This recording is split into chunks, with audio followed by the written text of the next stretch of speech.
मंत्र पाठ करेंगे।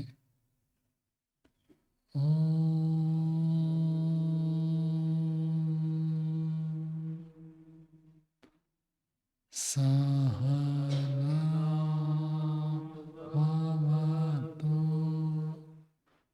सहनौ भुनक्तु सह वीर्यं करवावहै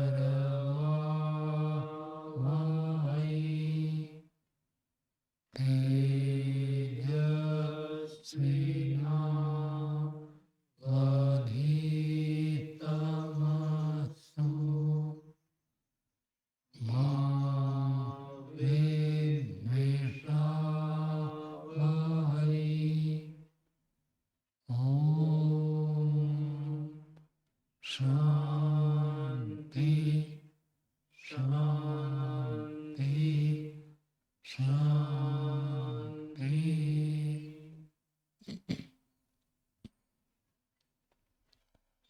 न्याय दर्शन की 158वीं कक्षा है। न्याय दर्शन में पंचम अध्याय का द्वितीय अन्य पढ़ रहे हैं। उसमें निग्रह स्थान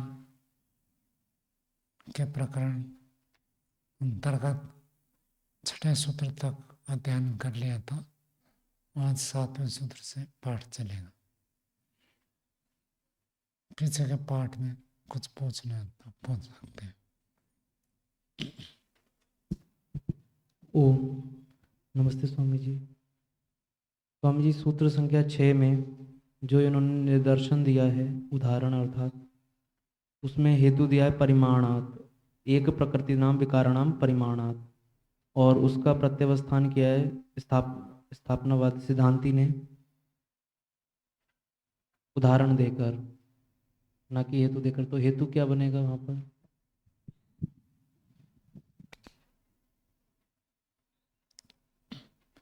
एक प्रकृतिम इनम व्यक्तम इति प्रतिज्ञा। ये प्रतिज्ञा की कि जितने भी व्यक्त पदार्थ है सब एक प्रकृति वाले होते हैं। एक प्रकृति नाम विकाराणाम परिमाण। एक प्रकृति वाले जो विकृत पदार्थ होते हैं उनका परिमाण आकार प्रकार अलग अलग होने से, परिमाण का अर्थ है आकार प्रकार। जितने भी आकार प्रकार देखते हैं, आकार प्रकार अलग अलग है, रॉ मटेरियल एक है, ये कहना चाहता है। आकार प्रकार अलग होते हुए रॉ मटेरियल सबका एक है, ये कह रहा। पूर्व पक्षी ऐसे कह रहा है जैसे आपका शरीर है अलग दिखता है, दूसरे का शरीर अलग दिखता है, तीसरे का अलग दिखता है, सबका चेहरा अलग अलग है ना। रॉ मटेरियल क्या है? एक ही चीज़ है, अलग अलग है? एक ही है। उसी बात को प्रस्तुत कर रहा है। परिमाण का अर्थ है आकार प्रकार लंबाई चौड़ाई, ये जो माप वाले, छोटा बड़ा और बड़ा और बड़ा, ऐसे आकार प्रकार जो परिमाण है, ये परिमाण के आधार पर वो सिद्ध कर रहा है कि एक ही चीज को आप ज्यादा, मिट्टी ज्यादा कर दोगे तो बड़ा परिमाण बन जाएगा, और मिट्टी कम हो तो छोटा परिमाण बनेगा। तो मिट्टी थोड़ा लेकर बनेगा तो घना बनेगा, और बड़ा लेकर बनाएंगे तो कुशला बनेगा, बड़ा। तो ये जो परिमाण होने से, परिमाण मतलब प्रकृति का परिमाण। प्रकृति क्या होता है?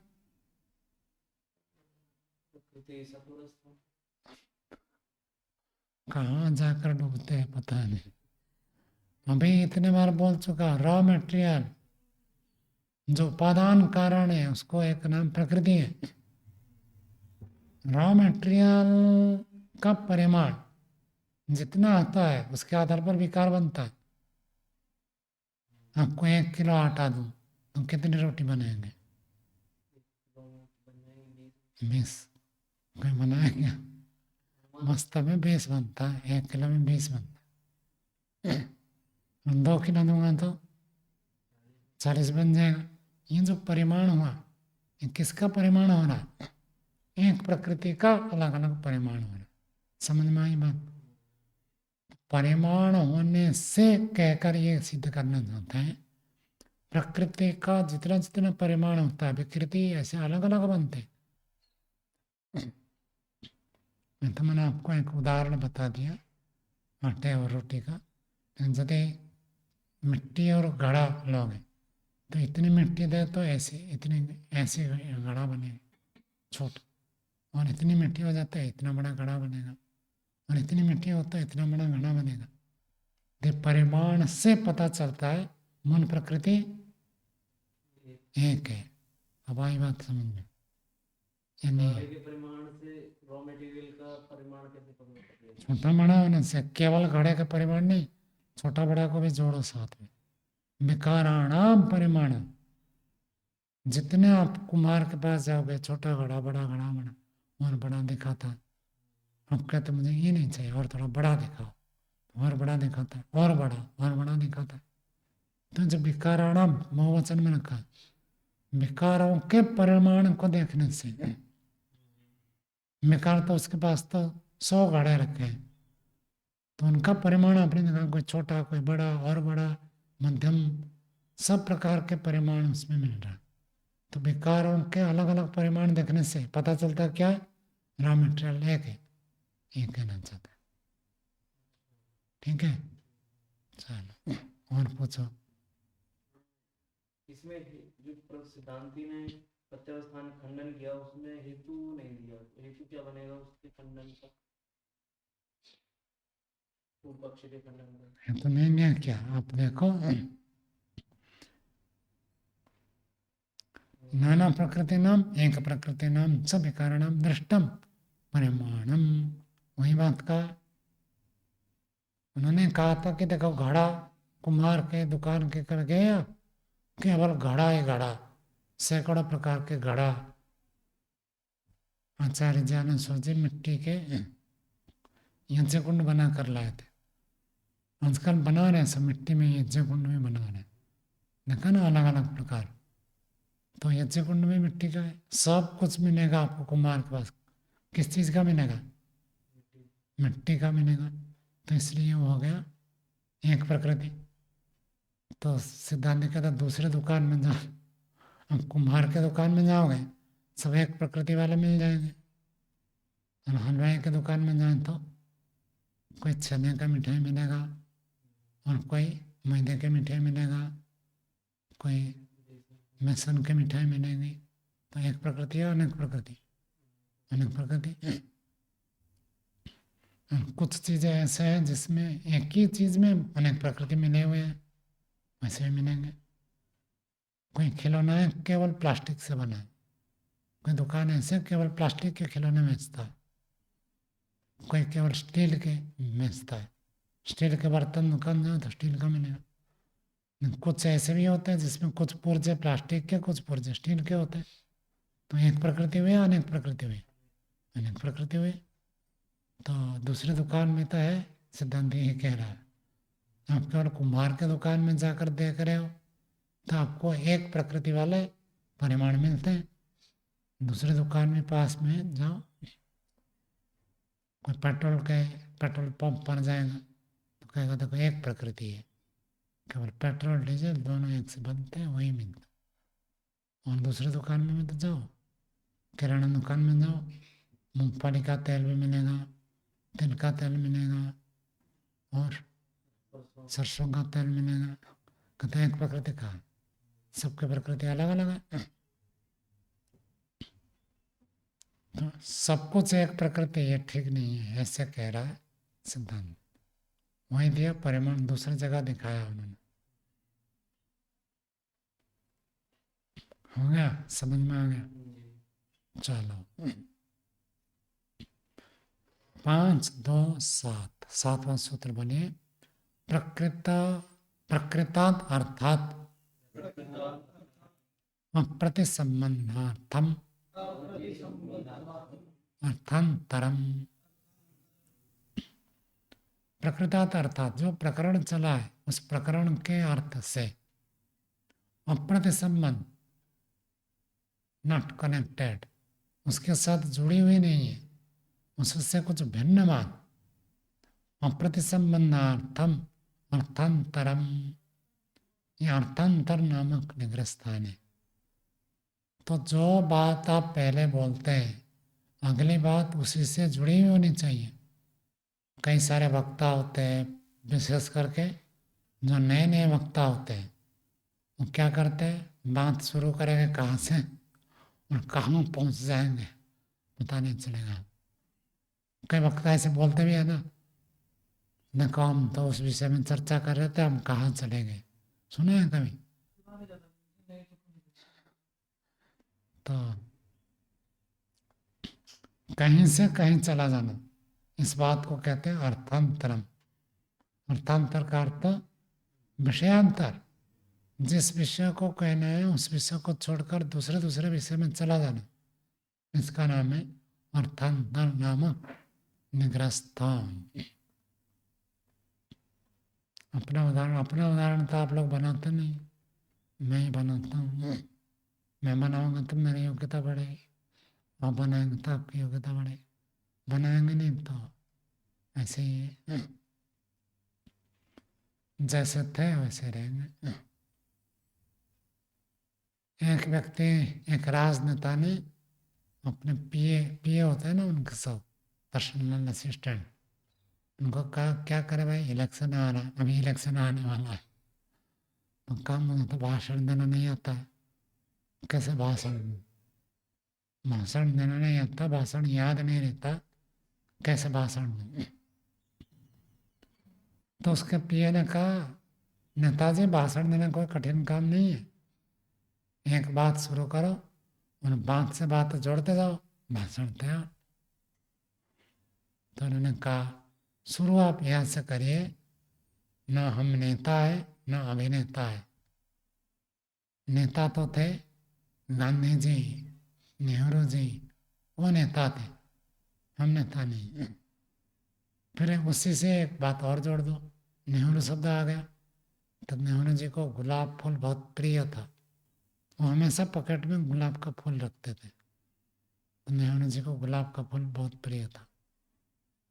और गुलाब से गुलकंद बनता है,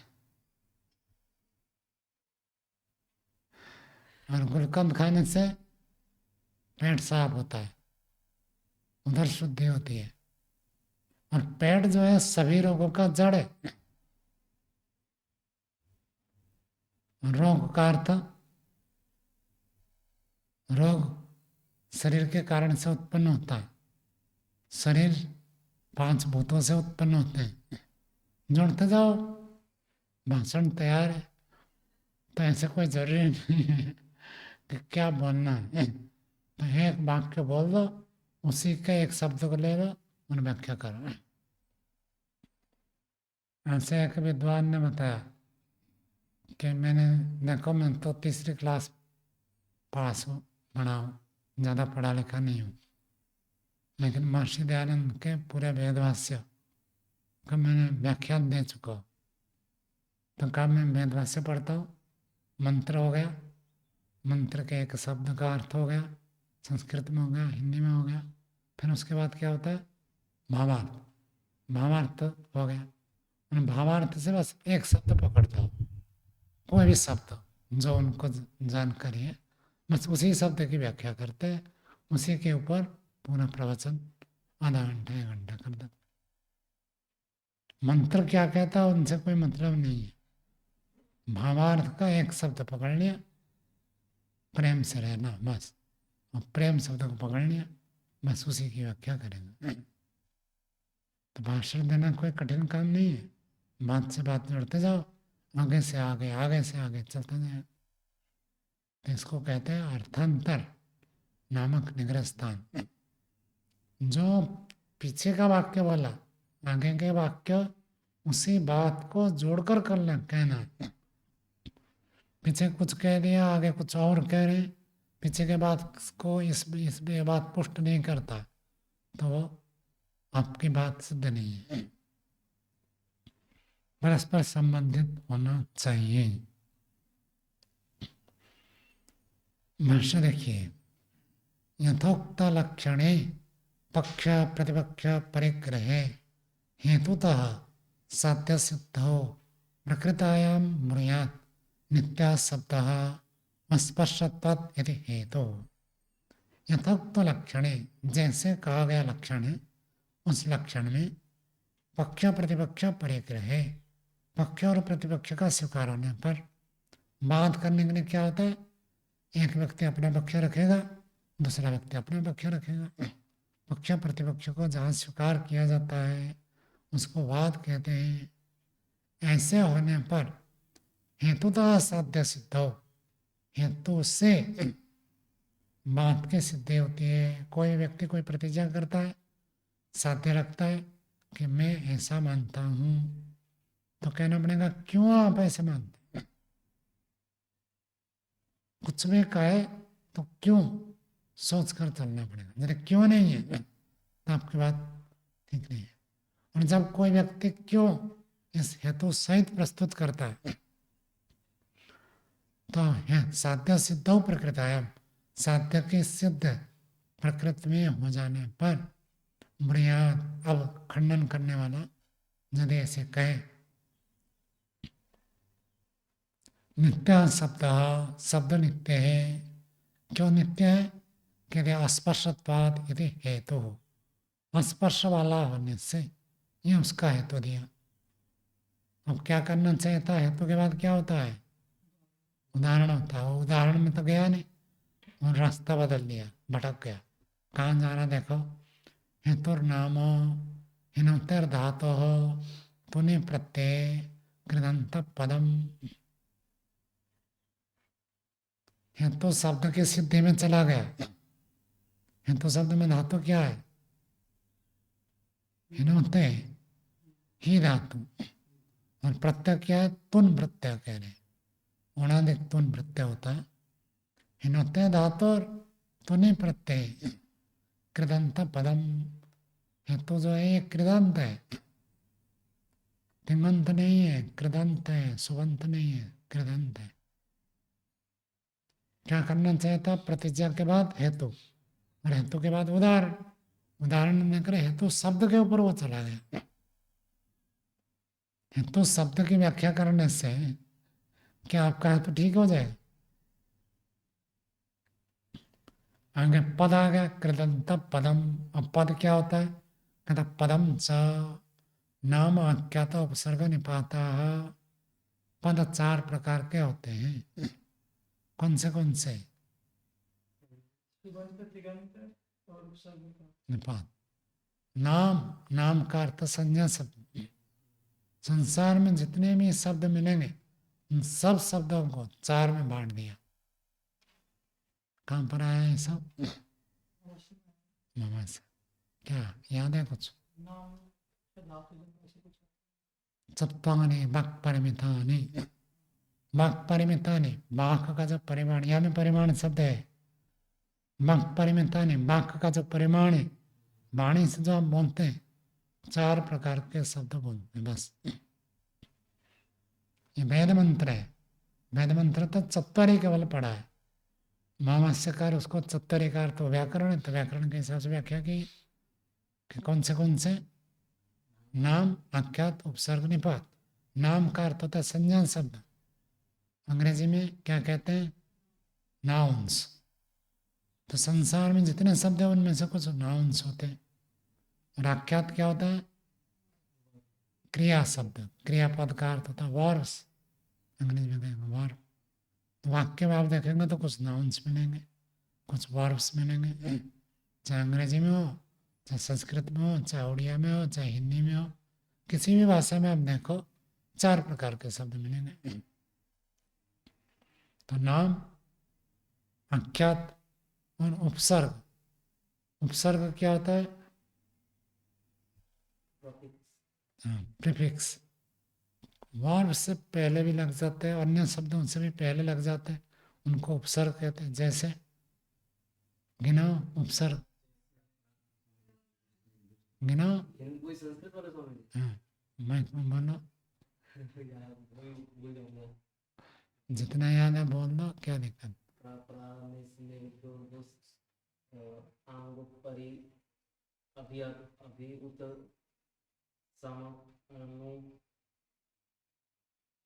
क्रम आगे पीछे होने पर भी एक निग्रह स्थान है, वो आगे पढ़ेंगे आगे।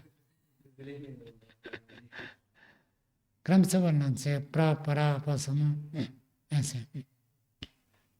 प्र लगा कर एक वाक्य बोलो। प्रकृष्ट, प्राचार्य,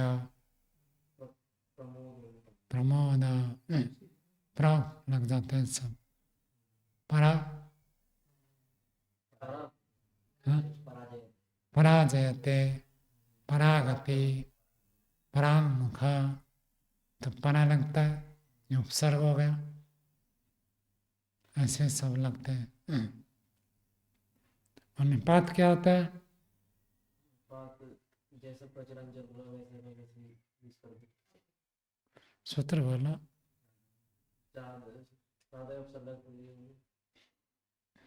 सब अस्त व्यस्त है, सब व्यवस्थित करो। व्याकरण का अर्थ है तो सब व्यवस्थित है। प्राग्रेश्वर निपात, आगे जो पढ़ेंगे उनको निपात कहते हैं। कह दिया चादवे सत्वे, चादी गण में जो शब्द पड़े च, एव, ही, ये सब क्या है? निपात है। तो पूरे शब्द भंडार को 4 भाग में बांट दिया। संस्कृत बहुत कठिन नहीं है, जो सोचते कठिन कठिन कठिन कठिन नहीं है। अभ्यास न करने से कठिन है। कुल केवल 4 प्रकार शब्द है और तो कुछ है ही नहीं। या तो नामवाची होगा, या तो क्रियावाची होगा, या तो कोई उपसर्ग होगा, या तो निपात होगा, बस इतने ही है। और उपसर्ग निपात भी लगभग एक जैसे हो गए। मेन भंडार है। सिद्धि कठिन है। सिद्धि अन्य भाषाओं में सिद्धि नहीं करनी पड़ती, बस निपात निपात चल जाता है, जैसा पकड़े हैं भूल जाते हैं। आप उत्तर दीजिए कह रहे सिद्धि।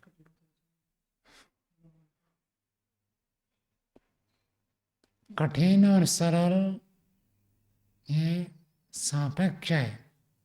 जिसको गाड़ी चला, आपको बाइक चलानी आती है, आपके लिए बाइक चलाना कठिन है क्या? नहीं है। और जिनको बाइक नहीं आती है उनके लिए बड़ा कठिन है। कब एक्सीलेटर को दबाए, कब ब्रेक लगाए, कब सामने देखे, बहुत बड़ा कठिन है। और तेल खत्म हो गया, सुई को कब देखे, स्पीडोमीटर देखे, स्पीड तो पार नहीं होना, बड़ा कठिन है। और आपने अभी देखा जनवरी 26 को क्या देखा? हैंडल पकड़ते ही नहीं है, हाथ ऊपर है और चल रही है, तो उनको आपको बाइक चलाना बहुत कठिन है।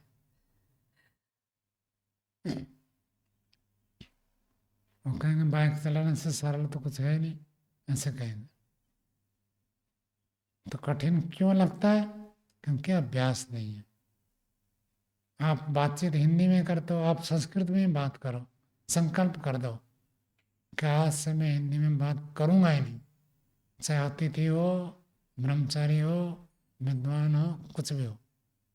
संस्कृत में बोलूंगा, उसको समझ में आए तो उसका भला, नहीं आए तो कोई बात नहीं, मेरा बात। बोलना कठिन नहीं है स्वामी जी, संस्कृत भाषा बोलना बहुत आसान है, लेकिन उन शब्दों की जो सिद्धियां होती हैं वही है तो इसलिए कठिन है क्योंकि आप बोलते नहीं। जब बोलने लगोगे वो मातृभाषा मत हो जाएगा। और मैं ऐसे थोड़ी बोल रहा हूँ, ऐसे कई व्यक्तियों को देखा। और हम जब गुरुकुल में गए, हमको हिंदी बोलना कठिन लगता था और संस्कृत बोलना उससे सरल लगता था। सच बोल रहा हूँ आपको, ऐसे बड़ा चढ़ा कर अतिशयोक्ति नहीं कर रहा, क्योंकि उड़िया भाषा में तो बहुत सारे शब्द संस्कृत के हैं। शुद्ध उड़िया बोलो वो संस्कृत हो गया। संस्कृत में अनुवाद थोड़ा सा पढ़ लो, बस हो गया। 2-4 लकार सीख गए और ता प्रत्यय, तुमन प्रत्यय, ऐसे सीख जाओ, कुछ भी कठिन नहीं। और हिंदी में का के की, और क्रियापद में भी वहाँ लिंग बदल जाता है। लगता था ये हिंदी भाषा तो कभी हमारे अधीन हो गई नहीं, ऐसे लगता था। और दूसरों का ऐसे है अभी भी, बहुत सारे लोग हैं अभी भी हिंदी में गलत बोलते हैं और हर वाक्य में कुछ ना कुछ गलती करते हैं। तो कठिन और सरल ऐसे नहीं होता है, अभ्यास से होता है। अभ्यास करो, आप यंग उनका प्रयोग करो। यंग प्रत्यय होता है और यंग निमंत का प्रयोग 10 दिन तक करो आप, आपको लगेगा कुछ भी नहीं है। आप एक बार पढ़कर छोड़ देंगे तो कठिन लगेगा, कठिन नहीं है। अनाभ्यास में तो विषम विद्या, अभ्यास नहीं करेगा तो विद्या जहर जैसे हो जाता।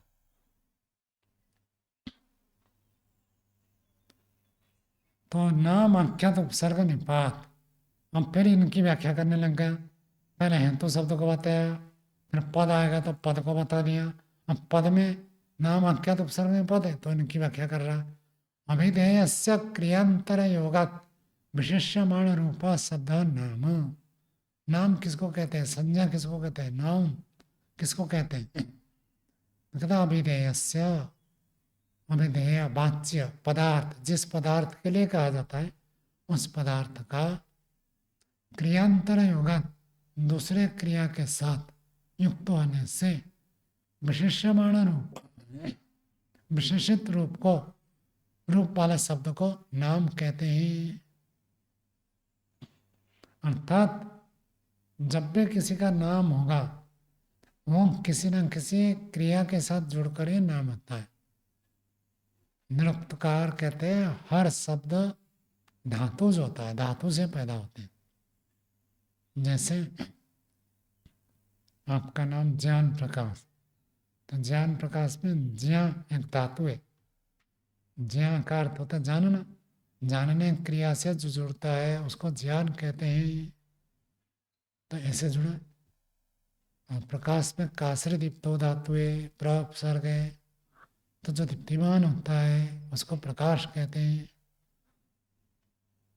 तो हर नाम किसी न किसी धातु से, क्रिया से उत्पन्न होता है, ऐसे मानते हैं।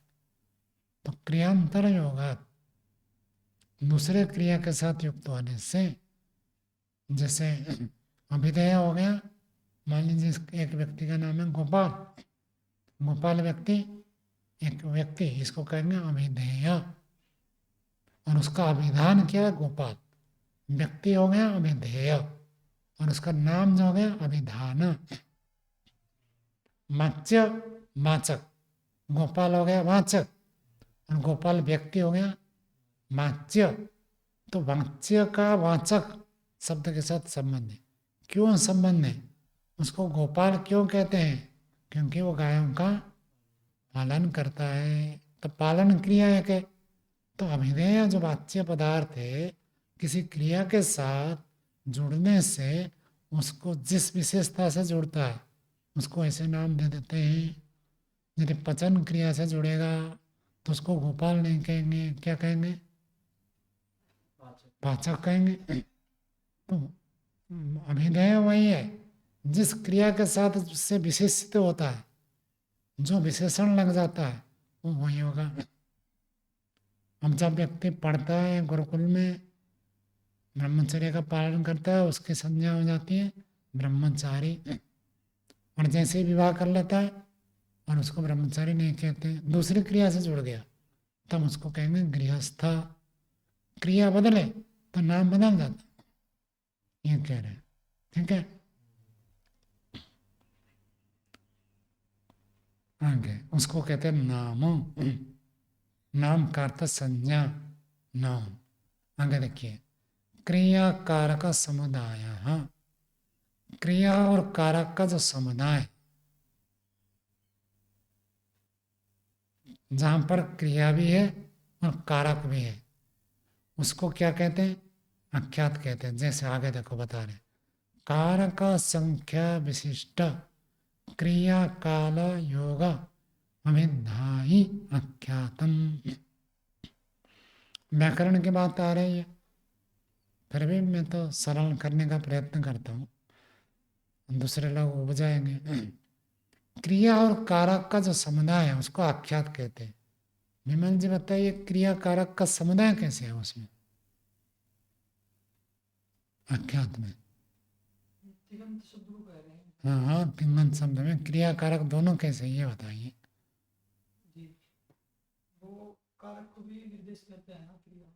समझाओ भाई, आप ऐसे कहने से क्या समझ में आया किसको, माइक में बनिए। पचती, जैसे पचती शब्द है, हाँ तो पचती केवल पकाने को नहीं कह रहा है, वो किसी व्यक्ति को भी कह रहा है, कारक को भी, कर्ता को भी कह रहा है और कर्म को भी कह रहा है। ऐसे बोलना है। जब हम कहते हैं कि देवदत्ता पचती, तो पच धातु एक क्रिया, और पच धातु के साथ न कौन सा लकार आया, नट लकार। कोई भी लकार आया कौन सा सूत्र लगता है, कोई भी लकार लाए एक सूत्र लगता है। तो वहाँ कर्ता कारक हो अथवा कर्म कारक हो अथवा भाव में नकार आते हैं। तो जैसे ही आप कहेंगे पचती, तो पचती के साथ क्या जुड़ गया, ती आ गया। ती किसको कह रहा है, संशय प्रथम, प्रथम पुरुष कर्ता को कह रहा है। प्रथम पुरुष कर्ता जुड़कर पचती बनता है, तो पकाने वाला। जैसे हिंदी में भी आप देखोगे, जा रहा है, जा रहा है कहने से कोई अन्य व्यक्ति आएगा, मैं नहीं आएगा, तुम नहीं आएगा। तो जा रहा, जब जा रहा कहेंगे तो कोई तीसरा व्यक्ति होगा, मैं और तुम नहीं होगा। मैं होता तो क्या होता, जा रहा हूँ। हम जा रहा हूँ, ये जो क्रियापद है उससे पता चलता है इसका कर्ता मैं। तो कर्ता कारक अथवा कहीं पर कर्म कारक, कारक के साथ साथ जब क्रिया जुड़ जाती है, जाना क्रिया और करता है प्रथम पुरुष, करता है उत्तम पुरुष, क्रिया कारक दोनों जब मिल जाते हैं तब उसको क्या कहते हैं, आख्यात। ठीक है, आगे देखिए, कारक संख्या विशिष्ट और कारक की संख्या भी है। जब आप टिप लगाएंगे तो एक वचन है, तस लगाएंगे तो द्विवचन, झी लगाएंगे तो बहुवचन। पचती कहने से एक व्यक्ति, पचता कहने से दो व्यक्ति, पचंती कहने से बहुत सारे व्यक्ति, उसका संख्या भी उसमें इंक्लूड रहता है। कारक का संख्या विशिष्ट, विशिष्ट का अर्थ उससे युक्त, उसके साथ इंक्लूड होकर रहता है। क्रिया काल योग, क्रिया के साथ साथ काल भी है। जा रहा हूँ, हूँ कहने से वर्तमान क्रिया, जा रहा था कहने से भूतकाल, जाऊंगा कहने से भविष्यत काल, काल भी उसके साथ जुड़ जाता है। तो क्रिया काल योग अभिधायी, अभिधायी कहने वाला जो होता है उसको आख्यात कहते हैं। इतनी सारी चीजें जिसमें रहती है, क्रिया भी है, कारक भी है, संख्या भी है, काल भी है, ये सब जिसमें मिलकर रहते हैं उसका नाम है आख्यात। धात्वर्थ मात्रम च काल अविधान विशिष्टम, धातु का जो अर्थ मात्र है वो काल अविधान विशिष्टम, काल के कथन को युक्त होकर रहता है। धातु का जब अर्थ लेंगे वो किसी न किसी काल से युक्त होकर रहता है।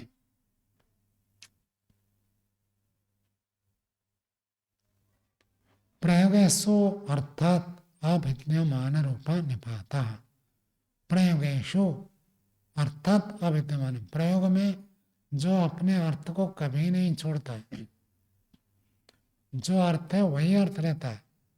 पच धातु तो है, इन पच धातु के साथ यदि आप तिप जोड़ेंगे तो वर्तमान काल को कहेगा, लेकिन तिप न जोड़कर आप अट पहले जोड़ देंगे, अपचत कर देंगे तो भूतकाल को कह दिया। तो पच होने पर भी वो बदल गया, तो जो बदल जाता है वो दाख्यात हो सकता है, लेकिन जो कभी नहीं बदलता है वो निपात होता है। अव्यय, अव्यय की परिभाषा क्या, हाँ, त्रिषु कालेषु सर्वासु च विभक्तिषु, तीनों कालों में, तीनों वचन में, सर्वेषु च वचनेषु, सर्वासु च विभक्तिषु सर्वेषु च वचन, न व्यति इति अव्ययम, न व्यति जिसका व्यय नहीं होता है, जिसका परिवर्तन नहीं होता वो अव्यय है। तीनों कालों में, तीनों वचनों में, सातों विभक्ति में जिसका कभी परिवर्तन नहीं होता वह अव्यय है। निपात अव्यय होते, च तो च हमेशा च ही रहेगा, एवं ही रहेगा, ही रहेगा, उसमें कोई परिवर्तन नहीं होता। निपात अव्यय उन्हें क्या कहते हैं? उपसृज्यमाना क्रियावत द्योतका उपसर्ग इति एवं आदि। उपसर्ग किसको कहते हैं? उपसृज्यमाना समीप से जोड़ते हुए क्रिया अवद्योतका, क्रिया को जो अवद्योतित करते हैं, क्रिया को प्रकाशित करते हैं, अलग रूप से जो प्रकाशित कर देते हैं, उनको उपसर्ग कहते हैं।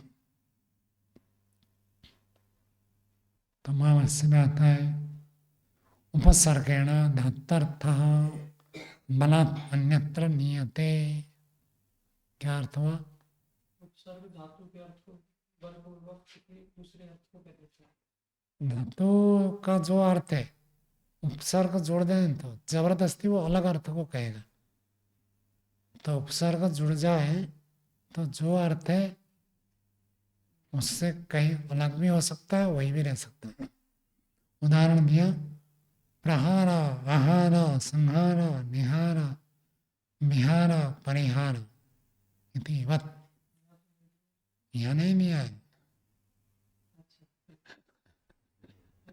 मावस्य का उदाहरण बता रहा हूँ। मावस्य कारण बताया, धातु ह्री है, ह्री का अर्थ क्या है? हरण करना, ले जाना, इतना अर्थ है। और जब प्र जोड़ेगा तो प्रहार, क्या अर्थ हुआ? पिटाई करना, मारना। संहार, हत्या करना। विहार, घूमना। निहार, देखना। आहार, खाना, भोजन। परिहार, परित्याग करना, छोड़ देना। तो ऐसे धातु का अर्थ तो हरण करना, ले जाना, लेकिन ये उपसर्ग के कारण से कैसे कैसे अर्थ बदल जाते हैं। मावस्य का वचन है। तो उसको आगे लोगों ने व्याख्या करके बताया, 3 प्रकार के होते हैं। अनुवर्तते, विशिष्टि, बाधते। धातु के अर्थ को बाधित कर देता है। धातु का जो अर्थ है उस अर्थ को बाधित करता है, हटा देता है, उल्टा कर देता है। बता सकते हैं कोई उदाहरण? धातु का जो अर्थ है उसका विपरीत कर देगा।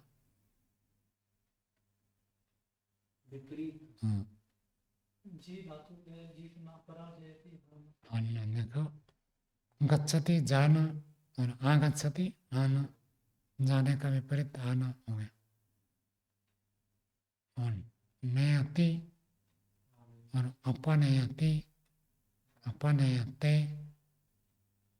स्थान धातु का अर्थ ठहरना, और उत्तिष्ठति ऊपर उठना और नीचे गिरने को अवतिष्ठति। साध, सद का अर्थ बैठना, और अवसाद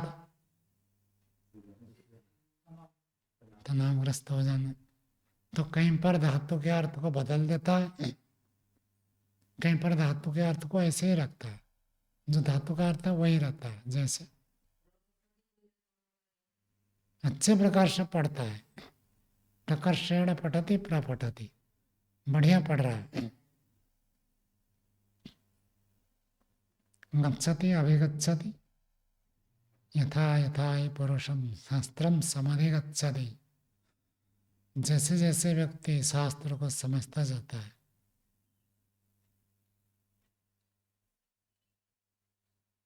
जैसे जैसे व्यक्ति शास्त्र को पढ़ता जाता है, समझता जाता है। गच्छति को अधिगच्छति को एक ही बात, तिष्ठति को अधितिष्ठति को एक ही बात है। लेकिन अधि लग जाए तो उसके अधिकरण में बदल जाएगा। तिष्ठति कहे तो ग्रामे तिष्ठति, लेकिन अधितिष्ठति कहोगे तो ग्रामम अधितिष्ठति। अधिष्ठितासाम कर्म हो जाता है, उसमें कर्म कारक हो जाएगा। ग्रामम अधितिष्ठति ऐसे। लेकिन तिष्ठति अधितिष्ठति में कोई भेद नहीं रहता। तो कहीं पर समान अर्थ रहता है और कहीं पर अर्थ को विशेष कर देता है आचार्य प्राचार्य। गच्छत, गच्छति संगच्छत, मिलकर चलता है, बढ़िया चल रहा है। बड़े विशेष कर दिया, और कहीं उल्टा कर देता है, नीचे ले जाता है। उपसर्ग गति त्रिधा, उपसर्ग के 3 प्रकार की गतियां होती है, ऐसे बताया। मम्मी हम किस चीज की चर्चा कर रहे हैं? न्याय दर्शन का पाठ है और उसमें व्याकरण पढ़ने लगे तो इसको क्या कहेंगे? अर्थांतर निग्रह स्थान है। मैंने कहा अर्थांतर पढ़ा रहे हैं तो प्रैक्टिकल में होना चाहिए ना। जो मुख्य विषय है उसको छोड़कर कहीं और चले गए, और कहीं चले गए, और कहीं चले गए, तो अर्थांतर नामक निग्रह स्थान। तद अर्थांतरम वेदितव्यम, यदि उसको अर्थांतर जानना चाहिए। चलो 8वां सूत्र बोलिए। वर्ण क्रम निर्देशावत निरर्थकम। तो कभी कभी जैसे वर्णों का क्रम होता है, अष्टाध्यायी में वर्णों का क्रम दिया सूत्र है, तो बच्चा जब छोटा पढ़ता है पहले तो उसको यही सिखाता है ना, ओ आ ई। आजकल अंग्रेजी हो गया तो ए बी सी डी सिखाते हैं। तो ए का बी के साथ क्या संबंध है? कोई संबंध नहीं है। तो वर्णों को जैसे क्रम से बोल दे जाए तो ऐसे बोलने मात्र से कोई बात की सिद्धि होगी थोड़ी? बात की सिद्धि नहीं होगी। तो बात की सिद्धि के लिए क्या चाहिए? हेतु चाहिए, उदाहरण चाहिए, उपनय निगमन करना चाहिए। लेकिन कोई यदि वर्णों जैसे पढ़े वैसे पढ़ते जाए, कई बार क्या होता है, बच्चे होते हैं परीक्षा देते हैं तो अध्यापक लोग कहते हैं लिखना है जरूर, कुछ ना कुछ लिखते जाना। और कुछ भी लिखने के लिए भी तो आना चाहिए ना। जो अति मंदमती होते हैं उनको कुछ भी लिखो, कहानी लिखना भी नहीं आता है। चलो उत्तर पत्रिका लिया, कुछ तो लिखे, क्या लिखे? कुछ आता ही नहीं है। तो क्या करते हैं, प्रश्न पत्र जो लिखा है उसको एक बार लिख देंगे, फिर दोबारा उसको फिर लिख देंगे, तीसरी बार फिर लिख देंगे। लिखना ना कुछ, उसे प्रश्न पत्र को दोहराते जाएंगे, लिखते गए। लिखा तो जरूर कुछ ना कुछ, लेकिन निरर्थकम, सार्थक नहीं हुआ।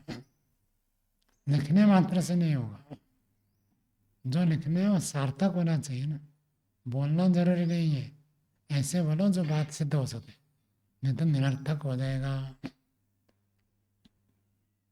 तो निरर्थक निग्रह स्थान ऐसे बनता है। एक मालिक था, नौकर को कहा देखो हमारे यहाँ जो बगीचा है, बगीचा में गड्ढा, गड्ढा बगीचा में है तो पैर पड़ेगा तो कभी गिर जाएंगे, उस गड्ढे को भर देना मिट्टी से। तो उन्होंने क्या किया, दूसरे जगह से मिट्टी खोद कर डाल दिया। वो गड्ढा तो भर गया और जहाँ से मिट्टी खोदा वहीं का नया गड्ढा हो गया। समझ में आया? काम तो कुछ ना कुछ किया और पूरा परिश्रम किया, लेकिन परिश्रम सार्थक नहीं हुआ। क्या हो गया? निरर्थक हो गया। एक गड्ढे को भरने के लिए दूसरा गड्ढा बना दिया। उसको मिट्टी कहीं और से लाना था, मिट्टी लाकर उसमें डालकर गड्ढे को भरना था, उन्होंने एक मिट्टी वहां से खोद कर डाल दिया। तो ऐसे जो होता है, एक बात को सिद्ध करने के लिए कुछ भी बोलते जाए वो सार्थक नहीं होता, निरर्थक हो जाता है। कुछ भी बोले तो निरर्थक नामक निग्रह स्थान।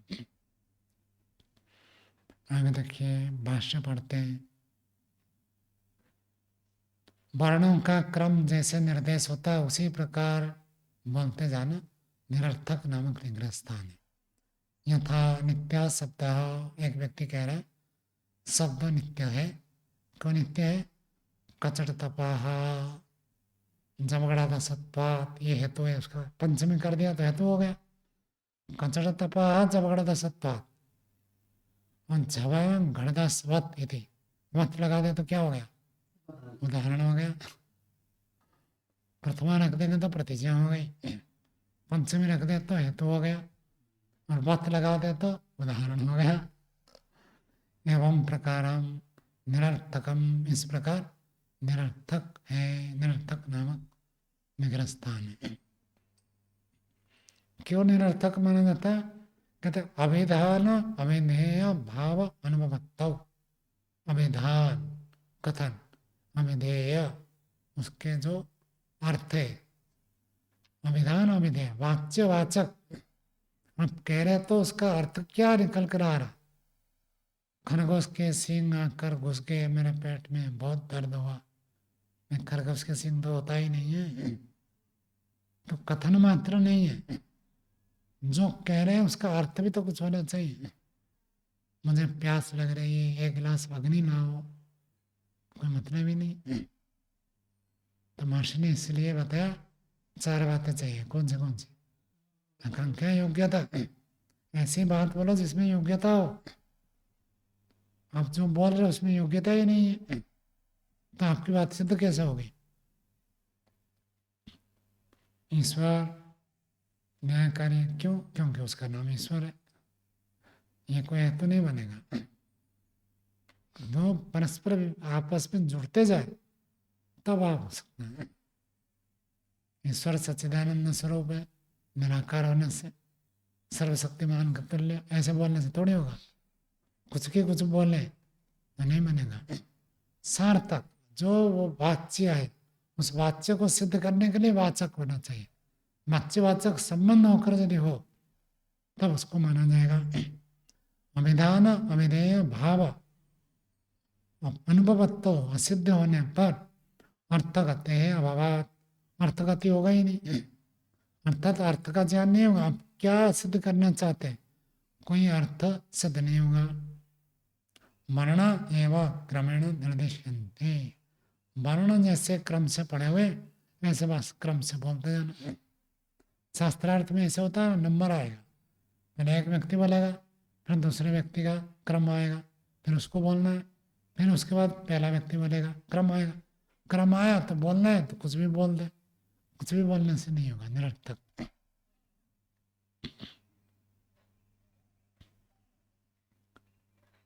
तो ये निरर्थक नामक निग्रह स्थान है।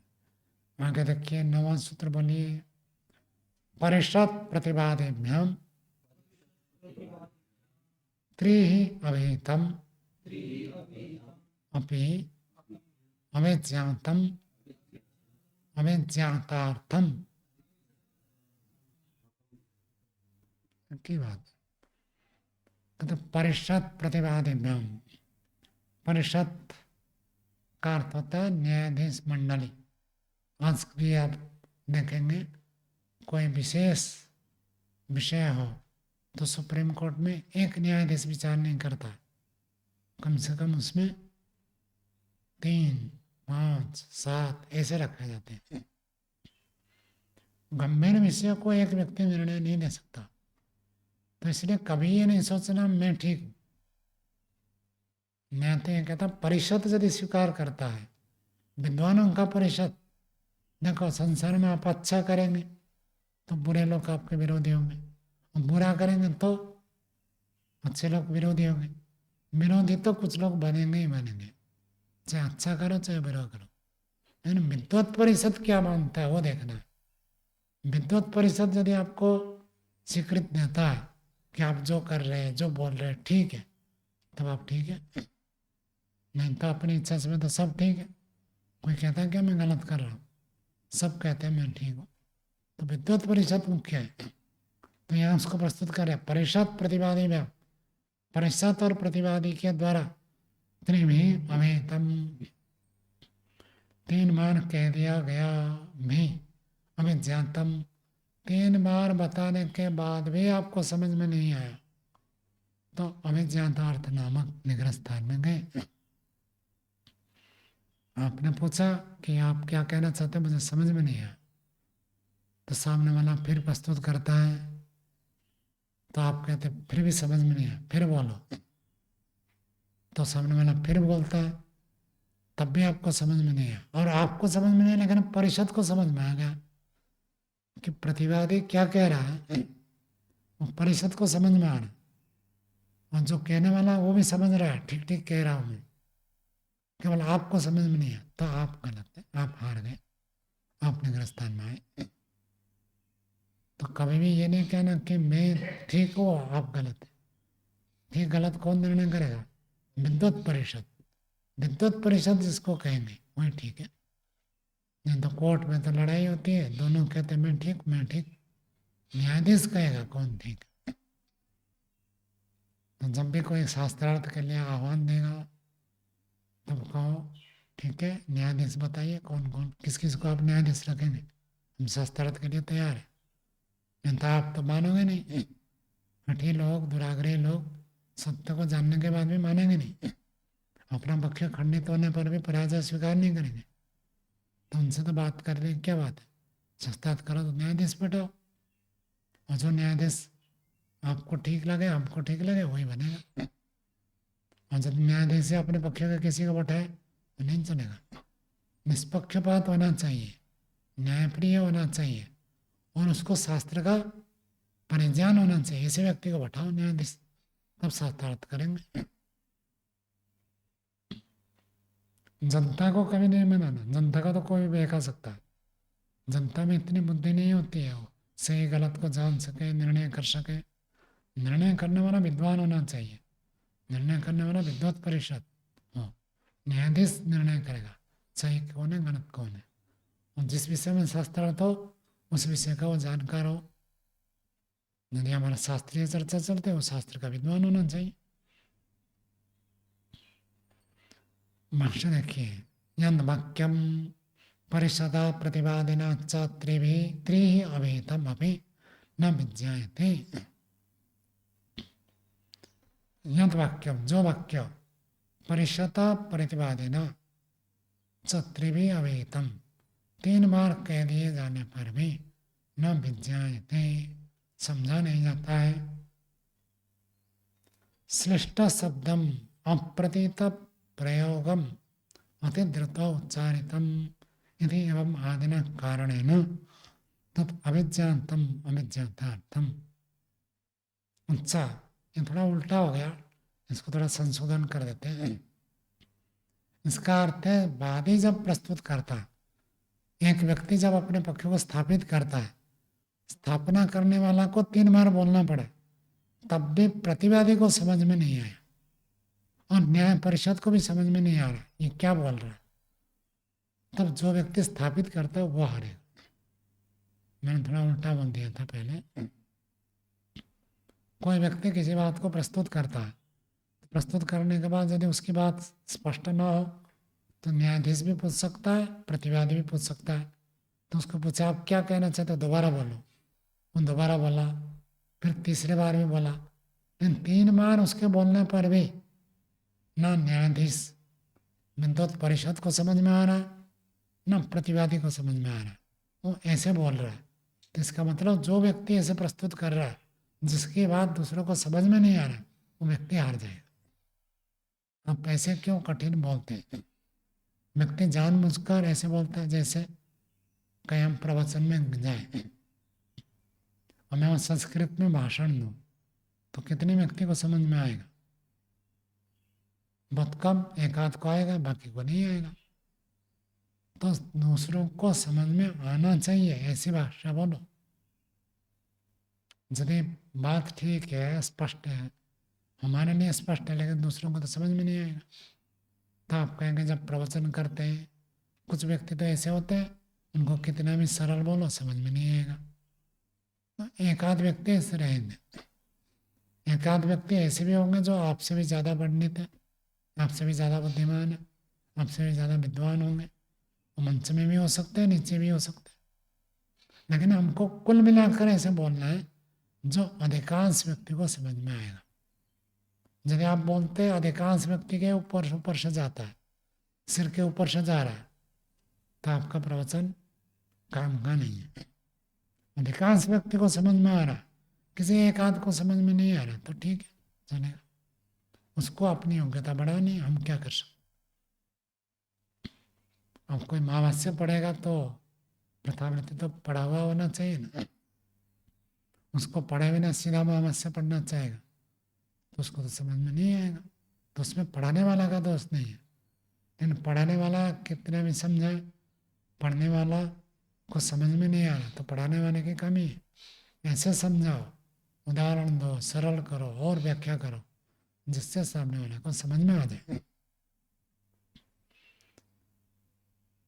तो यद वाक्यम, जो वाक्य परिषद के द्वारा और प्रतिवादी के द्वारा समझ में नहीं आता है, परिषदा न विज्ञायते प्रतिवादिना न विज्ञायते त्रिवी अविवेतम अपि।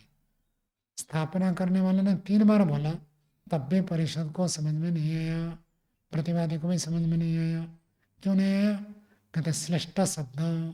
श्लिष्ट शब्द क्या होता है?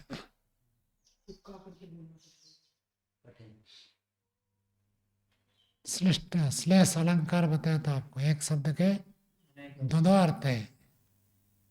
दया या आनंद मिलसति, दया के आगे आनंद है, ये नाम हो गया। और महर्षि दयानंद दया का आनंद,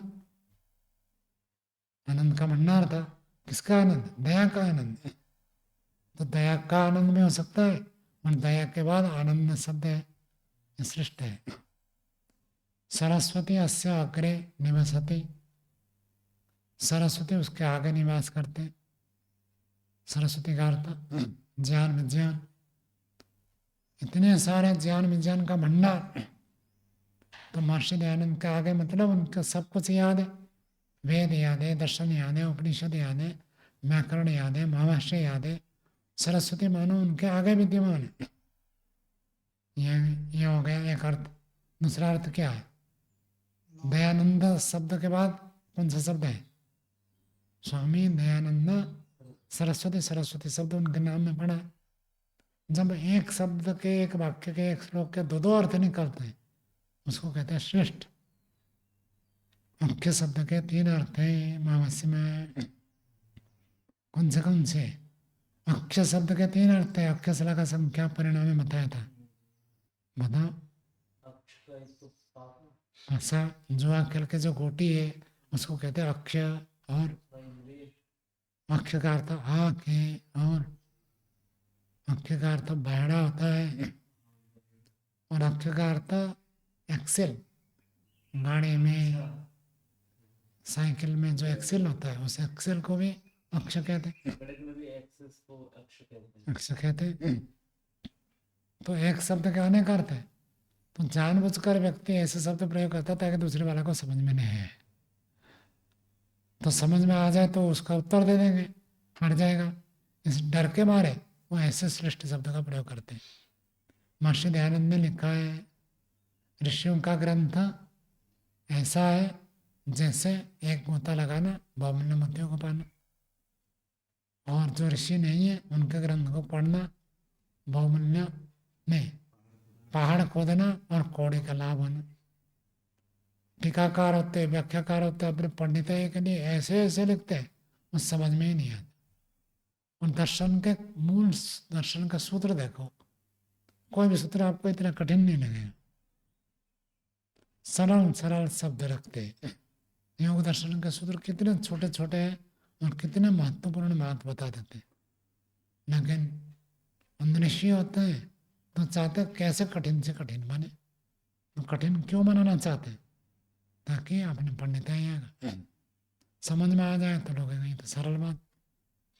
महर्षि दयानंद वेदवास्य में, संस्कृत में क्या कोई कठिन शब्द प्रयोग ही नहीं किया, सरल सरल शब्द प्रयोग किया। जैसे एक आत्मानंद साधारण संस्कृत पढ़ा हुआ विद्वान में समझ सकता। तो श्रेष्ठ शब्दम अप्रतीत प्रयोगम, अप्रतीत प्रयोग जिसका प्रतीत नहीं होता है, जिसको कहते हैं प्रतिपतिवन्या। प्रतिपतिवन्या का अर्थ होता है जानने में कठिनाई है। प्रतिपत्ति गौरव भी कहते हैं ऐसे। और द्रुत उच्चारितम, जल्दी जल्दी बोल देता है ताकि धीरे धीरे बोलेगा तो समझ में आ जाएगा तो उसका खंडन करेंगे। तो बहुत जल्दी जल्दी बोलता है। इत्येवम् आदिना कारणेन तत् अविज्ञातम अविज्ञातार्थम नामक निग्रहस्थानम। इन कारणों से जब परिषद को समझ में नहीं आ रहा क्योंकि वो कठिन शब्द प्रयोग करता है, जो शब्द अभी प्रयोग में नहीं है, प्राचीन शब्द प्रयोग करता है, अथवा जल्दी जल्दी बोलता है, तो उस कारण से समझ में नहीं आ रहा। तो अविज्ञातार्थ नामक निग्रह स्थान है।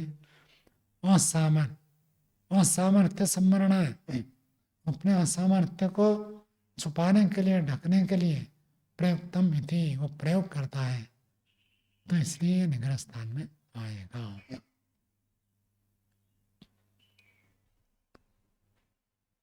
तो कभी ऐसे प्रयोग नहीं करना जो दूसरों को समझ में नहीं आए।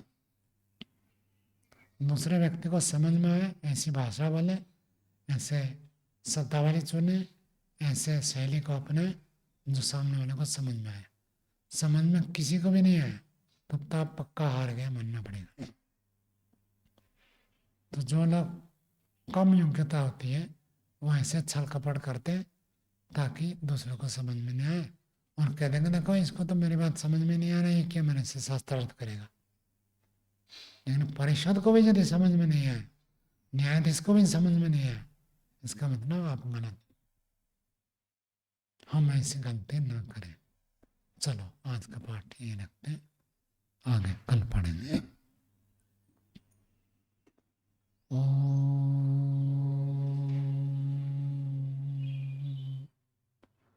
शांति शांति शांति। सर्वेभ्यो